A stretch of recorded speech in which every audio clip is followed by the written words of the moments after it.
Hi, I'm Pat France. I'm here at the 2009 LMA conference. I'm here speaking with Jay Berkowitz, the principal of 10 Golden Rules. How are you today? I'm great, Pat. Thanks for having me on. Well, thank you so much for joining us.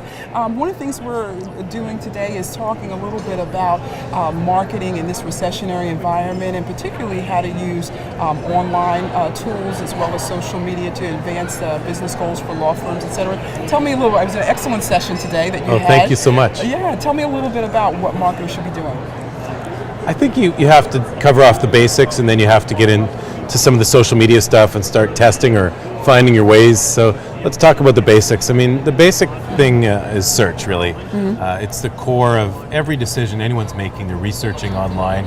I think over 94% of major purchases are researched online, including professional firms, and everyone's going to go to your website at the very least and check it out when they're considering looking for an attorney or any kind of service.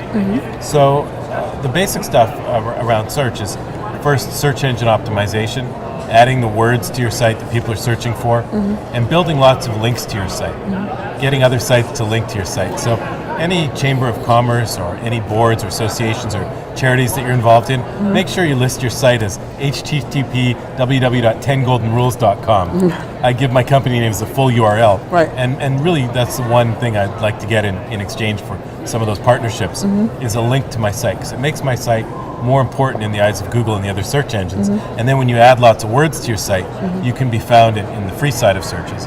And then the pay-per-click, on the right-hand side, you can pick specific phrases that people are searching for.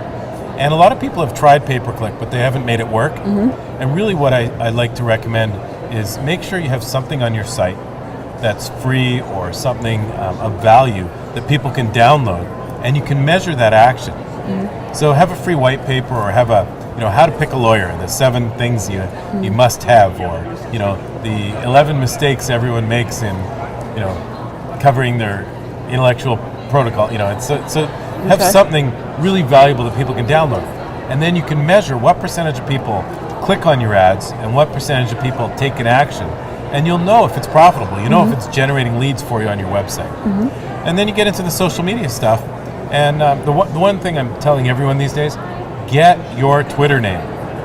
So if you do nothing else from listening to this video, make sure you register your name on Twitter, because it's almost like it's 1995 again, and there's a really important space on the internet, like domain names were in 1995. If you don't register your Twitter name, there's a good chance it'll be gone.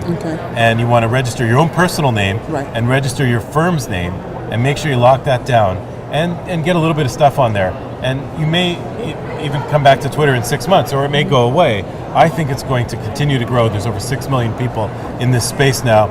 All the media is on it. Britney Spears has over 500,000 people following everything she does. Barack Obama has over 500,000 people covering everything he's doing. CNN Breaking News has 700,000 people now following them on Twitter. So you really have to check out that space.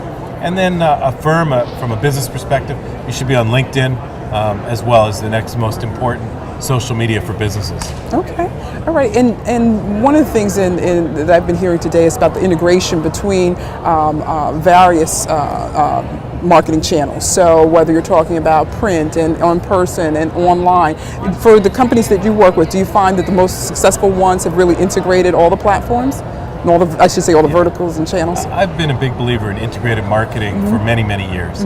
And some of the basic things are, make sure you have your website address and maybe even now your Twitter address on your printed materials, and then tie everything together, have very consistent messaging throughout everything you're doing, and really try and find an area of specialty. Find your USP, your unique selling proposition, and really build off of whatever it is that makes you unique. Okay. In other marketers, in terms of stretching their budgets and that sort of thing, have you, in addition to social media, are there other things that you're recommending? Let me talk about the 3 E's of social media. Okay. I'm finding this is a really good strategy for everything you're doing, for all of your communications, because everything's social today. Okay. If your website, if your blog is not engaging people, if you're not developing a two-way dialogue, you're really not doing or taking advantage of the media tools that are available to us today, and some of your portfolio products really cover that as well. So the 3 E's are, number 1, educate. Number 2, engage. And number 3, entertain. Right. So educate, teach me something. When I come to your website, like I said, have a free download, have a white paper, have something available that people can get informationally. Number 2, engage, so have a comment section, have a way to develop that sort of two-way dialogue, and then entertain a little bit. Right. I mean, at the very least, make sure the copy's readable and maybe there's a little bit of a smile in it. And certainly once you get into things like the social medias and the Twitters, once in a while, as a blend of your educational and engaging content, throw a laugh in there. I'm putting a link to blip.fm, which allows me to be a DJ. And if I hear a great new song, I'll link to it on blip.fm. Or if something really funny is happening with Shaquille O'Neal, I'll retweet, I'll repost what Shaquille O'Neal said on Twitter. So just have a little bit of fun with it, and don't always be so serious, and really follow the 3 E's: educate, entertain, and engage. Okay, great. Well, Jay, thank you so much for taking the time to speak with us. We appreciate it. It was my pleasure. Okay, thank you.